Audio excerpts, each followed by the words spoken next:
Villains lose. It's their destined fate to always be beaten by the heroes. While Batman's nemesis, the Joker, has had his fair share of wins, I guess, his defeats are always much more brutal. I'm Adam Andrews, this is Top 10 Nerd, and today it's the Top 10 Brutal Joker Defeats.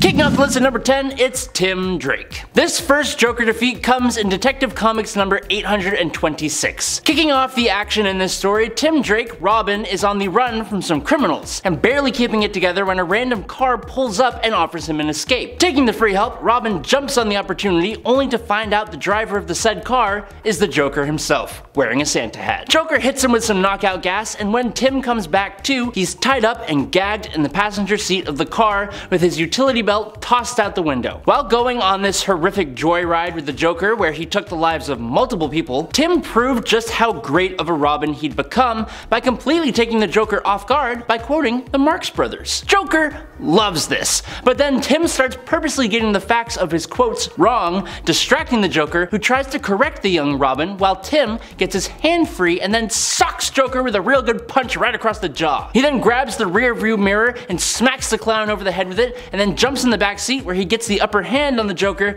taking his own gas and spraying it in the Joker's face. Joker goes flying out the car door and has to throw himself off of a bridge to avoid getting hit by a truck. He got a Robin once, but he ain't gonna get this one.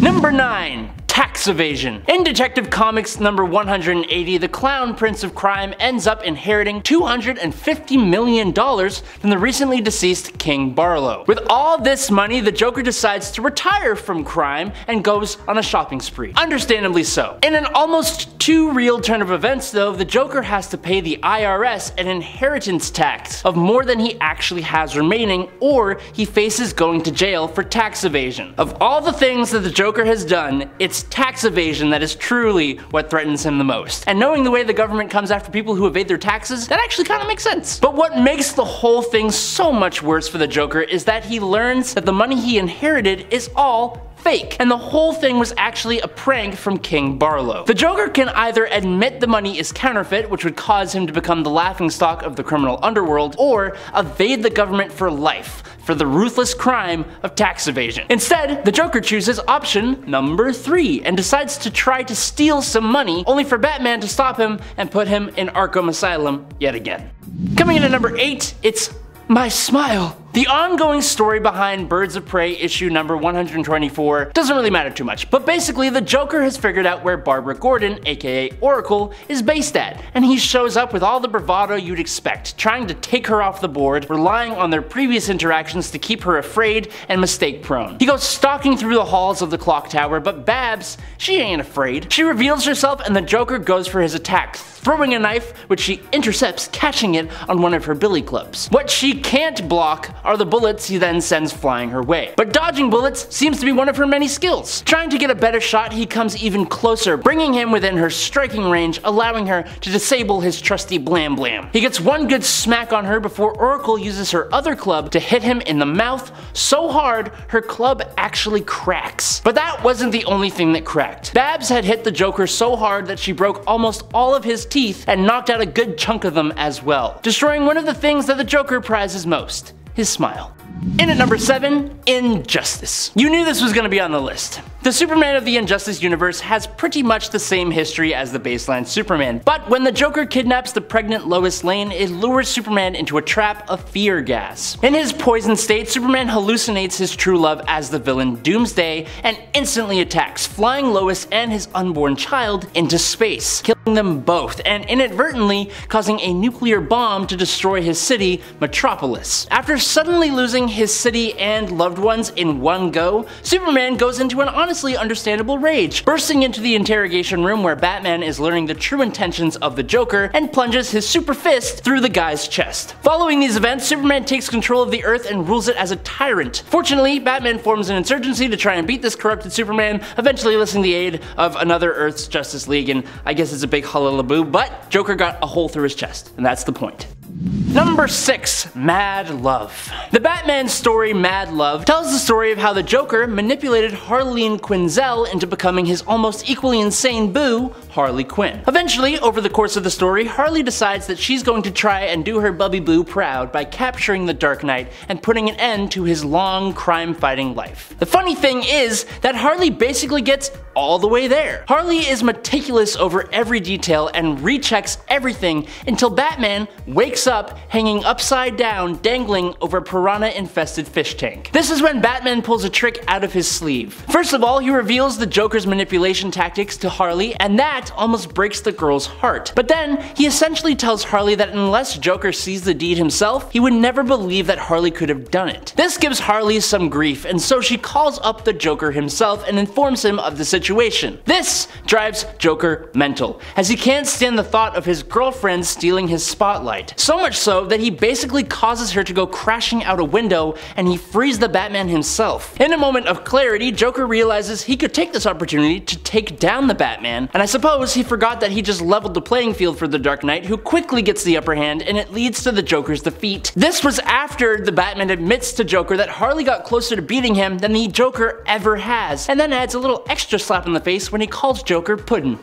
Number 5. Red Hood. If you haven't read 3 Jokers, please go do that. It's kind of treated as its own separate story apart from the DC universe, and whether that's true or not, it's up to personal preference, but it's a really good story. But that's not important. Essentially, it's revealed that instead of there being one person over the course of history who has been the Joker, there have actually been 3. The clown, the comedian, and the criminal. Each have been seen at different times and have been involved in some of the biggest moments in Batman history. The clown is the one first caught in the story, and he also happens to be the one who laid a crowbar-shaped beatdown on a young Jason Todd, Robin. With the help of Jason Todd and Batgirl, Batman tracks down the clown, and together, they subdue him. Unfortunately, Batman has to run off to help out with the second Joker, leaving the clown in the hands of Babs and Jason Todd. That may have been a mistake. The Joker wastes no time getting to his tactic of driving people up the wall, using his attack on Todd to drive Red Hood to the point of no return, and Red Hood introduces Joker to the afterlife with a well-placed ball of lead through the Joker's cranium. Number 4. Joker War. Joker War has probably one of the coolest Joker versus Batman fights ever. By taking over Wayne Enterprises and exposing Batman's connections with the GCPD, Joker leaves Bruce without access to his vast wealth. This is part of what leads to Bruce assuming his Batman identity full time, as the Joker's masked goons do everything to break into his various Batcaves in order to gain control of his tech and sensitive information. And the Joker is more than successful, getting a prototype futuristic Batsuit and Jokerizing it. He also takes the corpse of the recently passed away Alfred Pennyworth and reanimates it with Joker Toxin. It's pretty messed up, and the climactic fight between Joker and Batman in Ace Chemicals is equally as intense. After going through an absolute slogfest against each other, Joker actually gains the upper hand, and just as he is about to do a number on Batman's face, Harley Quinn shows up out of nowhere, placing a shot right in the clown's right eye, which didn't kill him, which is weird. She then ties up Joker alongside a little bang bang boom boom device, and then straps one to herself and runs off, telling Batman that he has to pick which one of them he is going to save. Joker is pretty confident that Batman will have to save him, but then Batman, pretty confidently himself, waltzes past him and runs off to save Harley,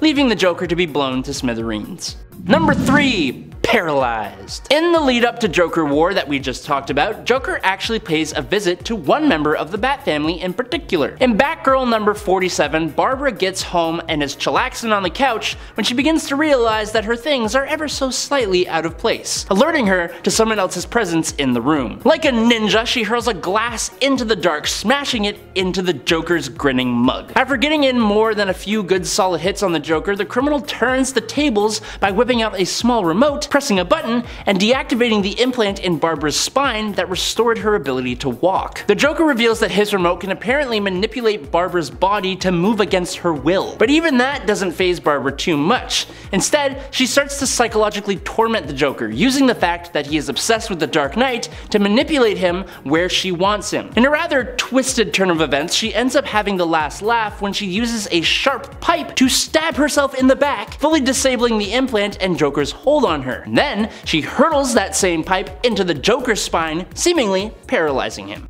Number 2. Nightwing. In Joker Last Laugh, Joker is locked up in the slab and was told he had a terminal brain tumor and only a limited amount of time left to live. But this was all just an attempt by those working at the penitentiary to cause the Joker to face the end of his own life and possibly come to terms with his own wrongdoings. They clearly don't understand the Joker though. Instead, the Joker decided to bring his crime to a whole other level so that he would go out in a blaze of glory. He essentially unleashed a special Joker toxin on a huge number of supervillains, turning them a bit more Joker-like. One of these villains was Killer Croc. The Bat family sprung into action, but the Robin at the time, Tim Drake, was captured by Croc, leaving only his torn costume. With the other Bat family members assuming the worst had happened to the younger crime fighter, the original Robin, Dick Grayson, Nightwing, went on the warpath. He tracked down the Joker and proceeded to lay an absolutely bloody beatdown on him. Even when Tim revealed himself and tried to stop Dick, Nightwing thought it was some kind of trick and carried on his punch fest until the Joker actually passed away. Batman himself had to step in and revive the Joker with CPR. I don't know how that works, but for a moment there, Nightwing actually beat the Joker into the afterlife.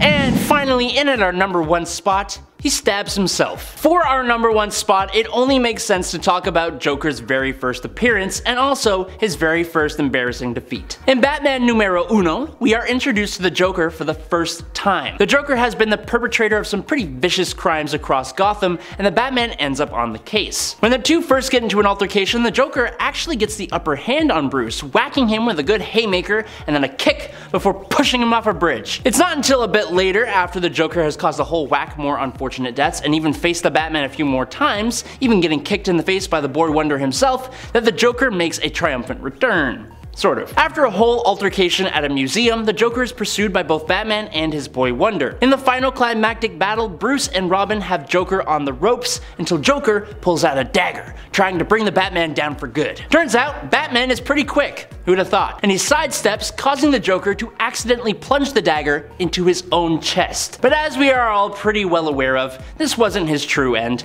In fact, it was just his beginning. And there you have it. Thank you guys so much for watching. I'm Adam Andrews, this is Top 10 Nerd, and I'll catch you all on the flippy flop. Peace out, nerds.